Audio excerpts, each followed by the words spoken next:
Questions or comments?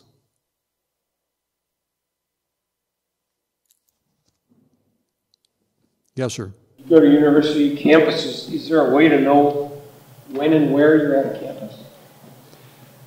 Yeah, if you just call us, we'd be glad to tell you. We don't tend to put the information up on our website until after we've done it for security reasons, but we often work with campus ministry groups who either sponsor us onto the campus, Campus Crusade, Navigators, InterVarsity, whatever, or they wait till we get set up and then their staff comes and works the crowd. And what we've found is that a high percentage of university students are sort of ambivalent about God. They think if there is a God, they're going to be okay with Him. If there's a heaven, they're going to go there because they're a good person. They haven't killed anybody until they see our pictures, and then they think, maybe I have killed somebody. And when you offer a university student a chance to be reconciled to God in the person of Jesus Christ, and that student doesn't feel estranged from God, that offer just goes right over their head. Getting saved when you don't feel lost, it's sort of a meaningless concept. These pictures make them feel lost, make them feel like their relationship with God maybe isn't as good as they thought it was. And now when you say, would you like to be reconciled to God, you've got their attention. And we, again and again, we've had Campus Crusade staffers tell us they've had more meaningful conversations with students about Jesus in front of our signs than they have in their entire ministry career prior to our coming to their campus. It changes everything. It breaks down the arrogance, it breaks down the self-righteousness, the presumptuousness, and it leaves people sort of shattered. And we don't want to just shatter them, we want to help them. What do you think happens if somebody knows about your coming to the campus? Well, I can tell you what happens. We had $800 worth of damage done to the tires of one of our trucks with an ice pick. You know, we've got that kind of problem. We used to come on these campuses for 5 days, and now we only do 2 days. Because if we come in with very little warning and are there for 2 days, everybody who's going to see the pictures sees them, but we don't give our adversaries enough time to really get organized to do nasty stuff. We want counter-protesters, but we don't want the counter-protesters to get frustrated and decide that they're going to start destroying property or assaulting our staff, which has happened. We had the University of Kansas, we had 2 students smash a car into our display, knocking our signs out into the street, almost ran over one of our staff members. We've been punched. You know, we have stuff thrown at us. One of our volunteers had a cup of hot coffee thrown in his face. Mercifully, he was wearing sunglasses that protected his eyes. So you don't know what's going to happen out there. It's just, you really are, you're like Paul was when standing in the public square with rioters trying to get at him. I mean, it can be very much that sort of dynamic. Now, typically it's not, but it can be. And if you manage it properly, you can hold the risks to a minimum. When we're doing these displays outside of businesses, we hire off-duty police officers in uniform to be present for private security. And we never get attacked if there's a police officer there. And when we're paying the officers, we can count on their being there. What is the cathartic effect of having the dry erase boards up and encouraging the students to write their comments? Lots of students are timid and will not face us and engage us, but they want to say something to just vent their spleens and express their disapproval. And these boards give them a chance to write something and scurry off. And it's almost always F you, or I mean, it's almost always bad stuff that some of them just don't have the guts to say to your face, so they'll scrawl it and scoot away. I'm always tempted to yell, "We have handwriting analysts, we will find you," but no, I don't. That's the warrior in it. Well, since dismissive response, well, I would do it myself, but I don't want to have it. I don't want to control anybody else. You know, Well, that was a very, very popular argument. Biden said the same thing, you know. Yep. Very popular argument during the slavery debate. I wouldn't own a slave. Right. If you oppose slavery, don't own a slave. And that's a very convincing argument for everybody but the slave. If you're the slave, that's not a very good argument. And that's the point. Saying if you don't like child labor, don't sell your children into the coal mines or don't buy the coal. I mean, that doesn't help the child. So when people say mind your own business, I say to them, this is my business. When some defenseless person is being victimized, that's my business. And you know what? It's your business too. I'm not pointing at you. I'm pointing back at the person who's saying that. It's the business of all of us when any of us are being victimized by injustice. People say, get a real job. I say, what job could be more real than defending a child? People won't debate us typically. I mean, they'll shoot one quick jab at us, and when we hit back hard, they realize that's a losing proposition and they're gone. We get very, very little heckling back and forth.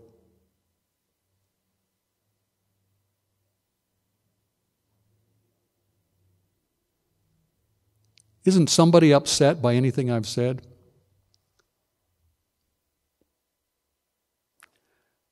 Help Jason. Help Jason. Jason cannot do this alone. Yes, ma'am. I would get 40 days of their life to change their mind. Because I feel like they're such a proponent, such an advocate that... We take it over. We take over 40 Days for Life, and we run it. Yeah. Instead of having us boycott 40 Days for Life, I'd like us to flood 40 Days for Life. I'd like us to go take it over, have more sensible people involved in 40 Days for Life than people who are perhaps less sensible. It seems like when we first started abortion, there were a lot more graphic images. My mom was largely involved. So growing up, I remember we received a lot of literature showing a lot of the images. So that's what I grew up with. However, I feel like we've swayed. You know, part of the problem was, and I'm trying to resist getting into an inside baseball kind of thing with more detail than you would find interesting. In the early days of our movement, the only aborted baby imagery that was available was typically of late-term babies that had been fished out of dumpsters and which not only were not representative of abortion generally, because most women can look at a late-term baby and they can tell that that's not their abortion, but the pictures themselves were made by amateurs. The photo quality was bad, the lighting was bad, the cameras were bad, the film was bad, they were grainy. I mean, just everything about them was unconvincing. And when I first realized the power of pictures, my second realization was that there weren't any, that there were no really good pictures available. And so I started asking myself, how could we get these pictures? And I used contacts that I had developed while I was working at the Pentagon in Washington to be able to network to abortion providers in third world countries. And my thesis was that if we offered them enough money in countries where abortion was not a controversial political issue, they would snap up the money and let us bring our photographers in and videotape. And so I hired really good photographers with commercial equipment. These were commercial photographers, professional videographers, broadcast quality video. I mean, the big, television network news cameras, large format still cameras of the sort that a magazine photographer would use to shoot a product layout or something like that. And we began to produce this archive of still photos and video that was commercial quality, that with huge photo files that you could blow up the size of a barn and have the resolution be extremely bright and sharp. And that really transformed the use of this imagery. So in one answer to your question, in part, is that I suspect that lots of people who started off using this very sort of unconvincing imagery that had no size references in it. I mean, it wasn't thoughtfully done at all.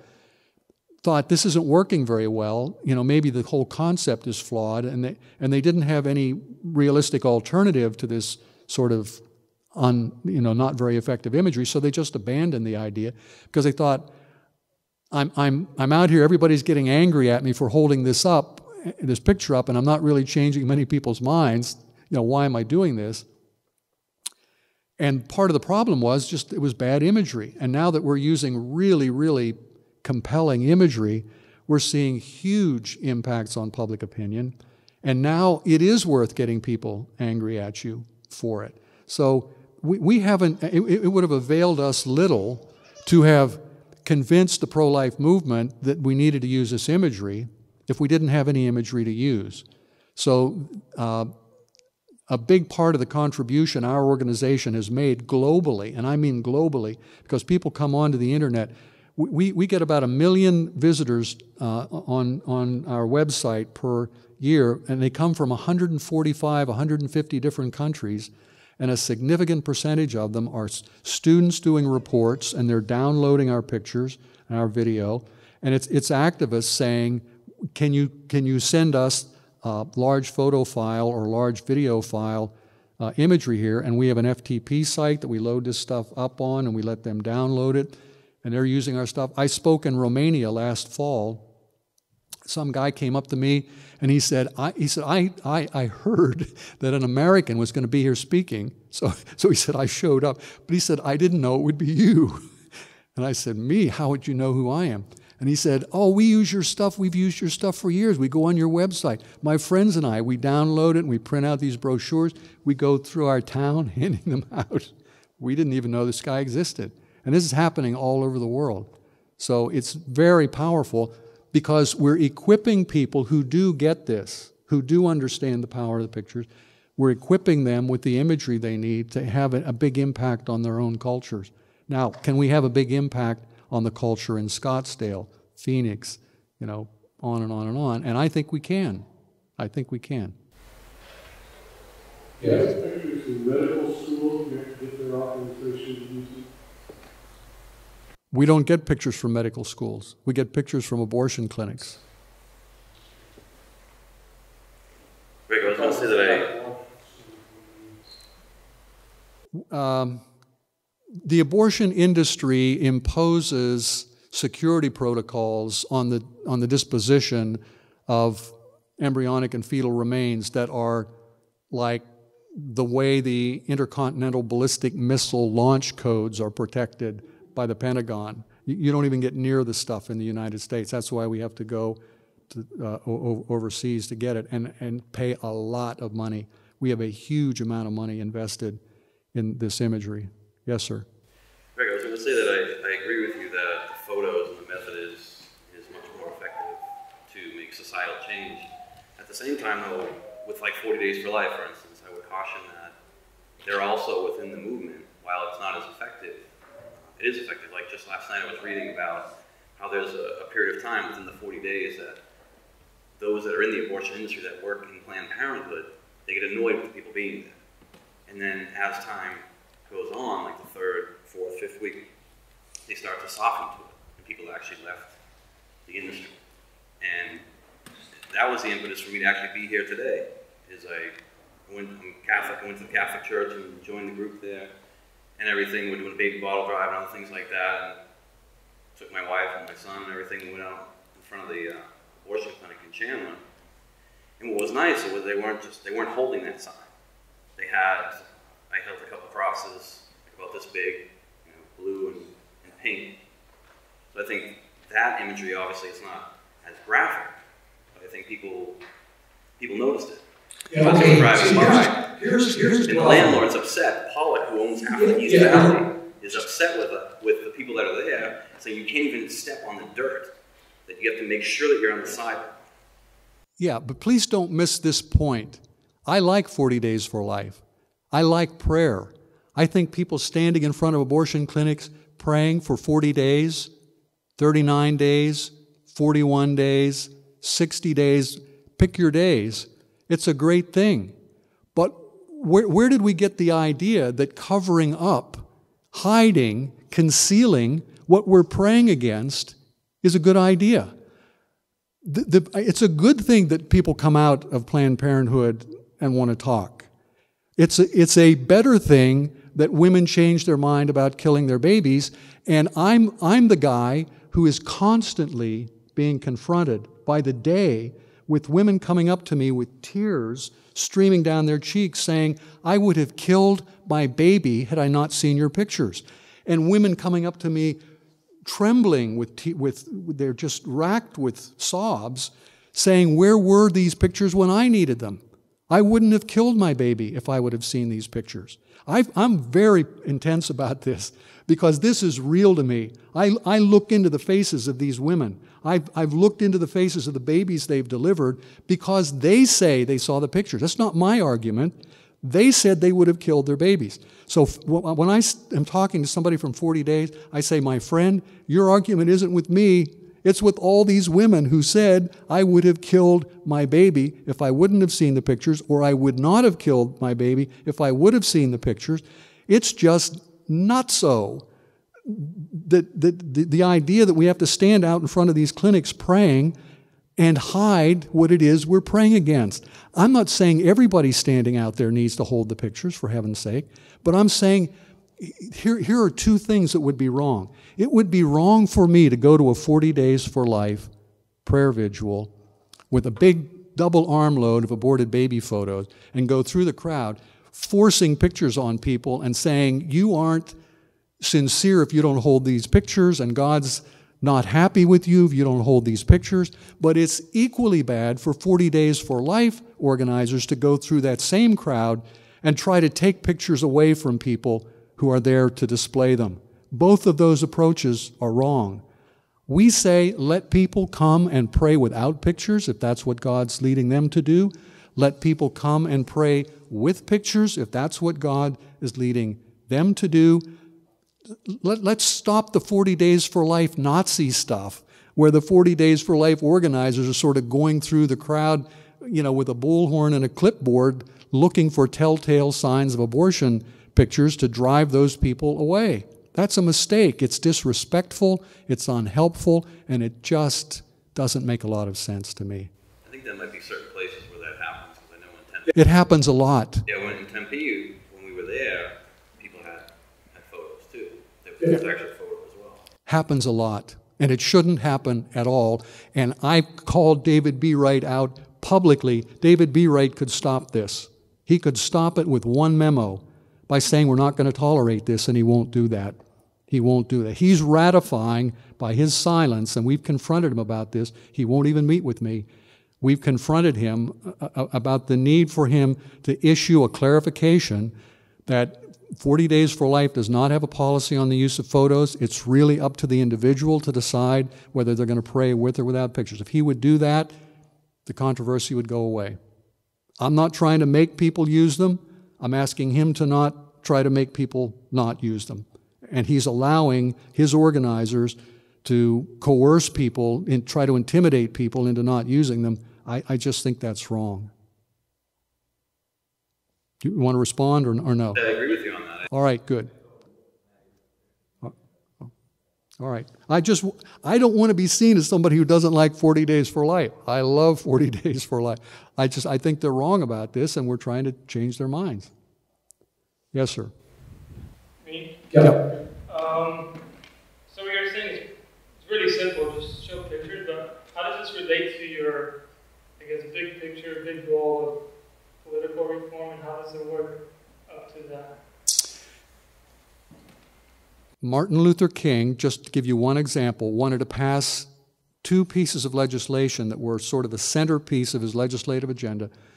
The Civil Rights Act of 1965 and the Voting Rights Act of 1964, and he knew that public opinion did not support the passage of that legislation, and so he, in an attempt to change public opinion, reasoned that black people heretofore had largely been abused outside of the glare of media scrutiny. And so he thought we've got to put a face on on the reality of black people being beaten to their knees when they try to register to vote.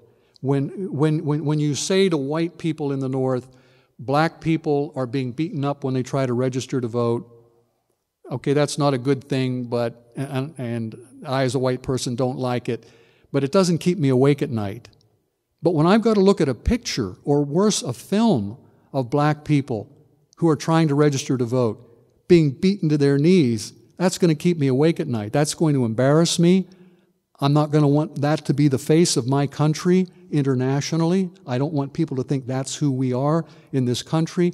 And King knew that if he couldn't force that abuse out of the darkness and into the light and make people look at it and make people squirm, make them uncomfortable, embarrassed, feel awkward about it, he was not going to change public opinion at the levels required to pressure Congress to change the law.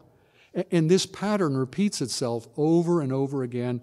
Child labor reforms, the abolitionists, I mean, the list is endless of the use of very disturbing imagery to humanize victims, to emphasize the inhumanity of injustice, change public opinion so you can change the law. That's the connection. And this isn't something I've dreamed up. I'm not smart enough to think of this. But I can read, and I've studied the history, and there it is. We've identified principles of social reform that are invariably associated with successful reform campaigns, and we've adapted those principles for application to pro-life activism. It's really just as simple as that. How do you verbally protect yourself from the accusation that you are photoshopping? Well, we have affidavits on our website, signed affidavits by our photographers, by physicians, by pathologists, former abortionists, saying these pictures are authentic and they're accurately aged, they're accurately captioned as to the ages of the babies. Many people, when they come up with these gap displays of a challenge, you say, well, you just photoshopped that to make it look. You know, we hear that from time to time, and I say that's exactly what the Holocaust deniers say about the death camp photos. Because they can't defend the Ahmadinejads in Iran, who are Jew haters, who are Israel haters. They hate Zionists, you know, all of that kind of stuff. Say that the Holocaust is a myth, that it never happened, because their argument is that the legitimacy of the Jewish state derives from the need to protect Jews from the Holocaust and any repetition thereof. So, you know, we create a state for them so they can protect themselves, and the diaspora returns, and now they have a nation state. Well, Ahmadinejad and the other Holocaust deniers want to deny Israel legitimacy as a state. So they say the Holocaust never occurred, and they say the Holocaust photos are not real. They're fake.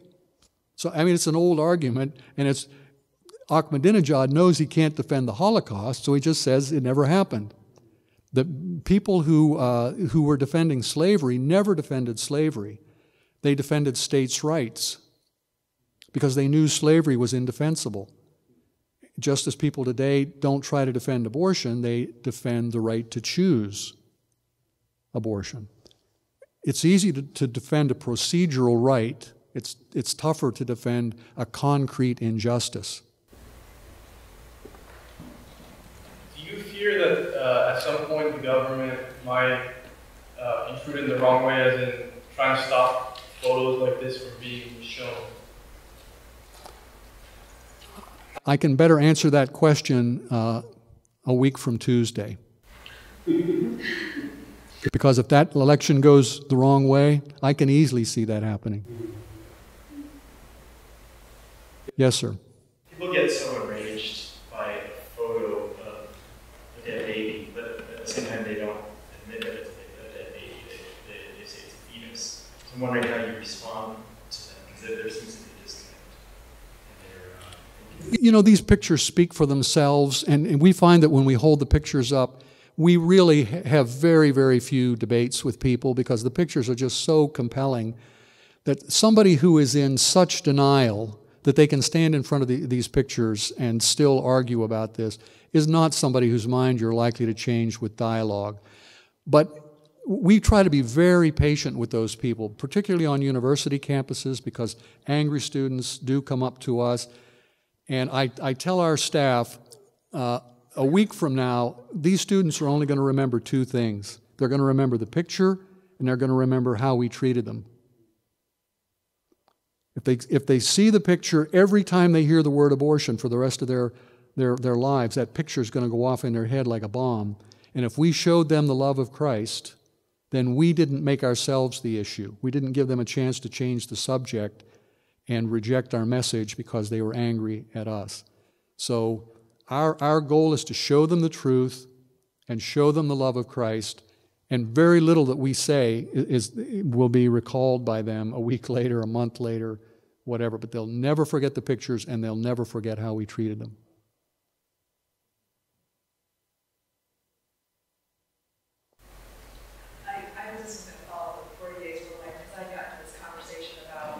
I want to see a fight here over 40 Days for Life. Have at it. No, I'm kidding. I'm teasing. It's a joke. I kept falling into the same thing. Like, watch them show these images, you know. So I was talking to a friend of mine who's also pro-life, and we went to protest, and there were these images, and she was like, I just can't believe this. So I called my mom, and who's so pro-life, and like I said, president of her for like 30 years. But she was like, you have a couple seconds for these people to see it. It's so, I was like, wow, that was such a great perspective. I hadn't thought about that for a long time. It's a split second. Well, that's exactly right. The sign is like stop abortion. But you see something like that, you're like, oh, okay, you know. You're not going to get to give these people a speech. You're not going to get them to read your book. They're going to give you a glance and they're going to look away. But a glance is all I need.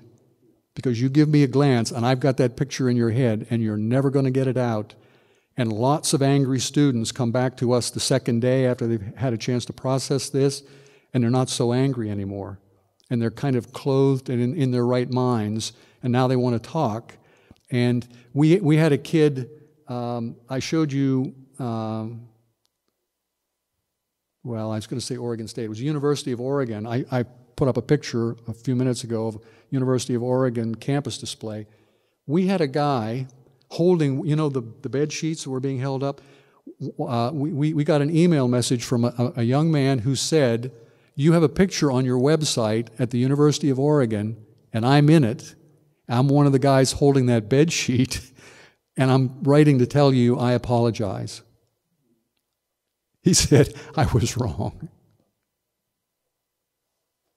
Now, we didn't even know who the guy was. I mean, he was just one of 40 students holding bed sheets. We never expected to hear from him again, but he couldn't get the pictures out of his head.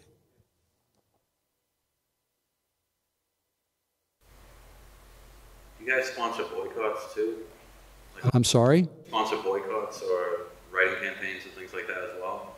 In addition to the photos, because I agree with the photos. I wanted to be clear on that, but I found out at Trader Joe's that they had supported Planned Parenthood. I don't know if it was just locally, so I wrote to Trader Joe's, a letter and everything, and then I actually got a response back from them saying that no, we don't condone that, and this and the other thing, that they made it known to local supermarkets that are not supposed to do that. So I think that it was just that this person may have gone off and done that, but it seemed very effective. It's the fact that I wrote to them. No, it's a good thing. It's a good thing, and it's a great question. And the answer is yes, and it's so much yes that Life Decisions International, which runs the main boycott in the pro-life movement against Planned Parenthood corporate donors, is our partner in this sign display project, and we're like the collection agency. They work with people such as yourself to try to get letters written and try to persuade these CEOs through letter writing.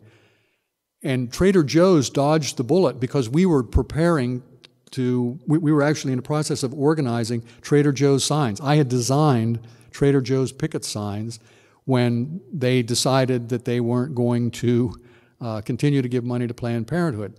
But the companies that Life Decisions International turns over to us are basically the way creditors would turn a collection, would turn bad debts over to a collection agency. We're the enforcers. We're the collection agency. The businesses that we're going after are businesses that have defied the letter writing campaign. So we strongly support letter writing campaigns. We're minimalists. I don't like holding up these signs in public. I would much rather write a letter. But some businesses respond to the letter and some businesses defy the letter. So the ones who defy the letter, we're going to give the pictures. But I wouldn't start off with the pictures if I could get them to, if I could dissuade them with a letter. That's cheaper, faster, I don't get sunburned, people don't throw stuff at me for writing a letter. Right. So I know that like the boycott of Kohl's, so you're familiar with that one actually was effective. I have to apologize, I can just barely hear you. I was saying the boycott for Kohl's, that one was effective. That they changed. Yeah, well, I mean, some of these CEOs do respond to letters, and that's, praise God. This isn't just, I'm very much an all of the above kind of guy. Write the letters. If that works, praise God. If it doesn't work, use sterner measures. Pray in front of abortion clinics. If God's calling you to not show pictures, don't show them. If He's calling you to show pictures, show pictures. We frankly think that if you're doing sidewalk counseling, you're better off not showing pictures. We'd like people standing over here with pictures and people standing over here just doing sidewalk counseling, because they're more likely to establish a dialogue with women if they're not holding a picture. But we want the women to see the pictures. So it's a division of labor thing. We're not saying everybody should hold the pictures, but we are saying stop making sure that nobody holds the pictures, for heaven's sake. I'm trying to think of new ways of saying that, and I'm running out of options.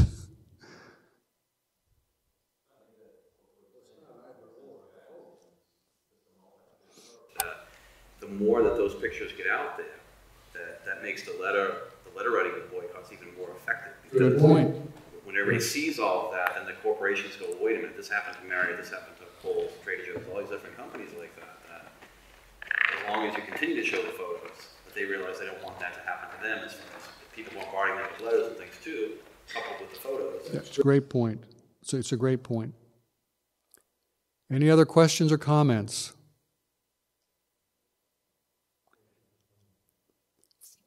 We finished 15 minutes early, so